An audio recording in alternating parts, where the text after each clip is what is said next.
Good morning, I'm Brad Knight with Knight Custom Homes. This is our latest project. Some of the features you'll see on the front of this house are the mahogany front door with side lights, the beaded board ceiling, the brick front obviously. On the side over here you'll see some pipes that are sticking down into the ground. Those pipes are to be hooked up to the gutter system that we're going to be putting up. Now we'll go on inside the house. In all of our houses we try to include an antique mantle. This happens to be one of them. They're all unique. They're all about 100 to 120 years old, and we find that it gives a lot of character to the family rooms. This living room features a coffered ceiling with recessed lights. People really like the way the effect is on that. The kitchen over here, we've got the built-up crown molding, the granite countertops, and as you can see, it's quite a stunning kitchen.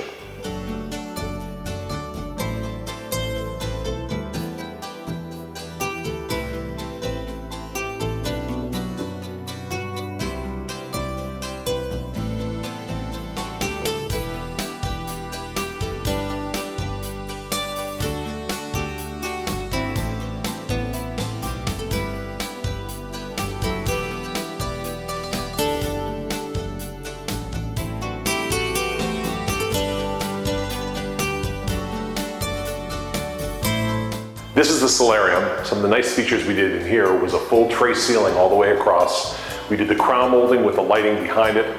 Once again, the double-sided fireplace, and of course our dusty floors that we're just getting ready to urethane. Some of the nice features of this pantry are the granite countertops, the extra storage cabinets all the way around. These are the much taller cabinets. These are the 36-inch cabinets in height. We also have provisions for a fridge with ice maker. And once again, great finishes on the maple and granite. This is a downstairs full bathroom.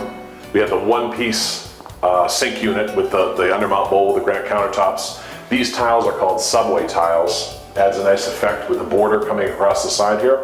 And once again, tile on the floor. This is the downstairs office. We designed this with resale in mind. Inside these walls, we have all the plumbing and all the electrical to turn this into an in-law apartment. All we do is add a wall across here, put in the cabinets, put in the sinks, dishwasher, then this becomes kitchen, eating area, living room area, and then room for 2 bedrooms downstairs. So this really makes it an ideal space. He plans to use this obviously as an office. The reason there's dust all over the floors is they're actually moving in this week. The house is all completed. We've already done 3 coats of polyurethane, and we're going to be doing 2 more coats. One of the nice features of my houses that I build is I do real hardwood floors. We do not use pre-finished hardwood floors. The problem with the hardwood floors that are pre-finished are that they have micro grooves between the boards. As you can see, there's a very smooth surface here, and what happens, you can dump a gallon of water on there or a bottle of wine, and it'll just sit on the surface. If you have the pre-finished floors, it all runs down between the cracks. So once again, this is kind of old school hardwood floors, but the quality, you can't beat it. They'll last forever, and you don't, 5 years from now, have those new pre-finished floors that look terrible. This basement, we chose to do a 10-foot pour, which obviously gives you tremendous headspace. Even though we use LVLs for clear spanning to give you nice wide open spaces when they finish the basement, with these this 10-foot pour, a full 8 feet is at the end of my fingers. You still have ample room up above. So this will end up being a 9-foot ceiling down here. All of our foundations are treated with a waterproof rubber membrane, which gives them great water, water just doesn't penetrate it. The majority of builders out there use what's called a damp-proof system, which is basically just tar. In addition to that, we have a very much upgraded system on the outside, inside dealing with water and radon, etc. On the outside of the foundation, we have pipes that run around the entire perimeter of the foundation and then go to daylight. Those are encased in stone, and then they have fabric over them to keep any contaminants from going inside there. Then we have what's called through footing drains that go through the footing, and they attach to interior drains that go all the way around the inside of the foundation. Now, most builders that are out there will go ahead and put just common fill underneath the slab. What we do is we put washed stone that's a foot deep all the way across the inside of the footings. Then we pour our floor. Now our floors are fiberglass reinforced, And in fact, in the garages, we have fiberglass reinforced and wire mesh reinforced. So they're just a fantastic setup. The nice thing about having all these pipes in here is that we have a pipe that comes up on the other side of the foundation that we attach to a 4-inch PVC pipe that goes up through the attic and through the roof. What that does is that anytime there's a radon issue or a gas issue, all that stone will carry that gas out to the perimeter pipes. Then it goes to that single pipe, which, because of the vacuum effect which happens when you run that pipe through the attic, it'll pull any of those gases out of there. So the chances of having a radon issue are greatly reduced. So this is our plumbing system. We choose to use the Wiersbo PEC plumbing product. It is much more expensive than regular copper, but it gets you a lot of advantages. One of the advantages is it has much less resistance, so the water flows a lot better through the pipe. The next thing is that if it freezes for any reason, it can blow up the size of an orange, and then it returns to its original shape, and it's actually stronger than it was when it first did it. As you can see, we take great pride in having very neat and clean installations.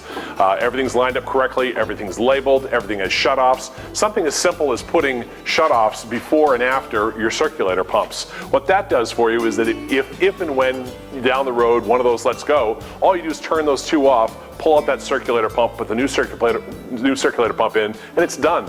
Ordinarily, what they have to do is drain the entire system down, put the new one in, and obviously a lot more mess and everything else. This house happens to have radiant heat in all the bathrooms, which makes it really comfortable for the living on your, walking around bare feet. This is the radiant system up here. This is the heat exchanger plate that tempers all that. We've got a recirculating zone in this system that continuously circulates the water throughout the whole house on the primary loop, so that when you turn on the hot water, it's there in, I think we've timed it, it's 4 seconds. If you don't have that with a house of this size, because this house is close to 4,800 square feet, you will end up with a delay of about a minute and a half typically in any house of that size when it has to run all the way up through the pipes. Over here we have our vacuum system. This is a Galaxy vacuum system, which is basically the size you could put in a small hotel. It does not have any bag filters or anything else you have to buy. It's got a mesh filter in there that takes care of picking up all the contaminants. When you have to clean it, all you do is pop the 2 tabs, drop it down, and dump it out. You don't have to buy other things to go with it. All the air that gets sucked in through the vacuum, some of the systems recirculate the air back into the house. This one actually vents it right outside. So any allergens or dust or anything like that that isn't picked up by the vacuum would just get vented outside. This is our expansion tank. We use an expansion tank that's 3 times the size typically used by most builders. We have drilled wells on all of our sites, private septic systems, and for instance on this house, it's a 4-bedroom house. We designed it with a 5-bedroom septic system. The beauty of that is that if they convert the office to living space, or this is an unfinished 3rd floor also on this house, or if they add another bedroom up there, they'd ordinarily have to pull the tank, pull the field out, replace the field and tank, and it's very expensive. You're talking probably $20,000 or $30,000 to do that. But since this is all done, it's no issue. This is the furnace. We choose to use gas furnaces in all of our houses. The advantage of having gas in the house is that we're able to use, obviously, gas furnace, gas hot water heater, gas for the range, for the dryers, and your outside stuff, the grill or whatever. So this 92% efficiency furnace vents all of its exhaust through this PVC pipe. When you stand outside and you put your hand over that pipe when it's running, it just feels like warm air, warm breath going against your hand. So obviously it's pulling all the energy it possibly can out of that. In all of our furnaces, we put the condensate lines in, and we also put the air conditioning coil in, so that adding the air conditioning only has to be putting a couple of cement pads outside and whatever you need for compressors. We also put a April air humidifying system in here. It monitors everything, all the return air, tells exactly what's happening. Obviously with all the hardwood in the house, you want to make sure that you keep the humidity level at the right point. This house also has a 400 amp service, which is, you get the 2 200 amp panels here. So can't see it from there probably, but we've got lots of open circuits, open spots on both sides for future expansion. On our cable, we use the RG6 quad shield and the CAD 5E wire. This is still very much in rough shape right now. We haven't tied everything in yet, but gives you an idea. Most of the builders out there will run what's called the military loop, which is running from box to box to box. We run home runs from every single box down here. Each of these wires has 4 pairs in it, so you can put effectively 4 pairs in each one, 4 phone lines in each one of them. The RG6 Quad Shield is the best cable out there. We aren't currently doing fiber optic, but as the technology moves up or if your specific needs require it, we certainly can do that.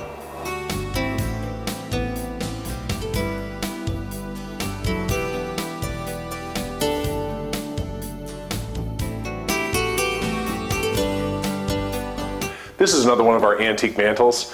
One of the beauties of these is that everyone is unique and different.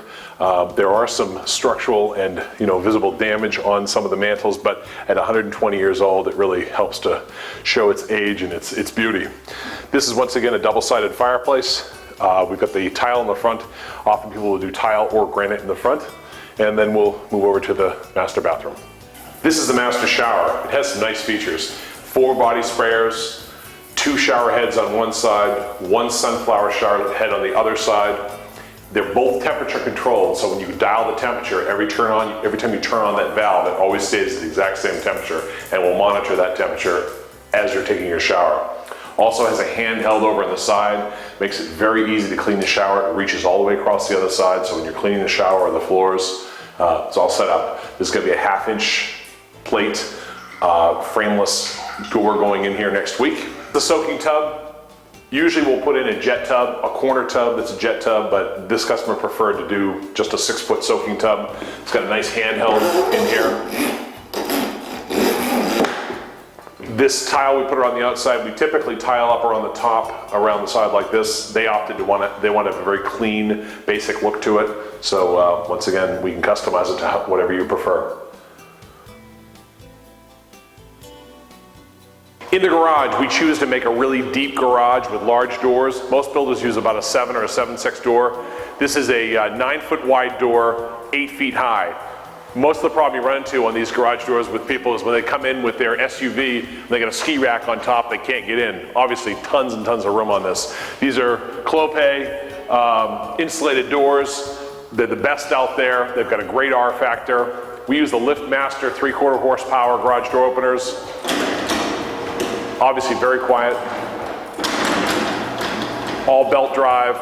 So with living space upstairs, somebody leaves early in the morning, you're not going to hear anything. Once again, this fiberglass, this floor is reinforced with fiberglass and wire mesh, so you're never going to have a problem with it. We do the saw cuts in here because any slab will crack after a while. This controls the cracking. We try to put a really nice landing over here by the door if space allows it. Typically on our houses, we'll do an interior staircase in the garage so that when you come in, you can unload, go right down to the basement, and as your kids get older, if you have kids, it makes it easy to go in and out of there to that finished basement and not have to troop everything through the house. This particular lot allowed for a walkout, so we did it. This is the walkout coming out the back. Then we built this retaining wall all the way down the side and then another retaining wall on the top. The driveway's up above us. Tons of room for the turnaround. This turnaround actually is a 30 by 40 area up in front of the garage doors. One of the things we take great pride in is when I build a subdivision, I'll go in, buy the piece of land, put the road in, and then I personally go out and mark all the house lots. What we look for is lots of privacy between each of the houses, and we do offer varying depths of driveway length. Some people want the house close to the road, 100-foot driveway. This particular house is a 300-foot driveway, but we had a lot of trees growing all the way up down around here. It was a much closer area. They opted to have a really big yard for their kids. So we actually took down about 200 trees all the way around the outside of the yard to give them a nice big yard. Their plan is to put a pool in back here, and obviously there's plenty of room for all that.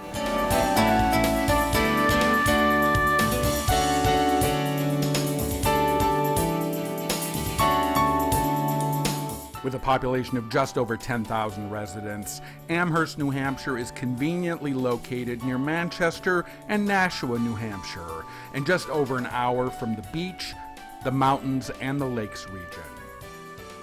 The quintessential New England village, Amherst is one of only 2 towns in the entire country listed in its entirety as an historic district. The village green and nearby colonial-era homes and magnificent town center exemplifies the late 18th and early 19th century architecture and charm. With numerous recreational opportunities, golf courses, hiking trails, and lakes, Amherst is an elegant yet comfortable community in which to live.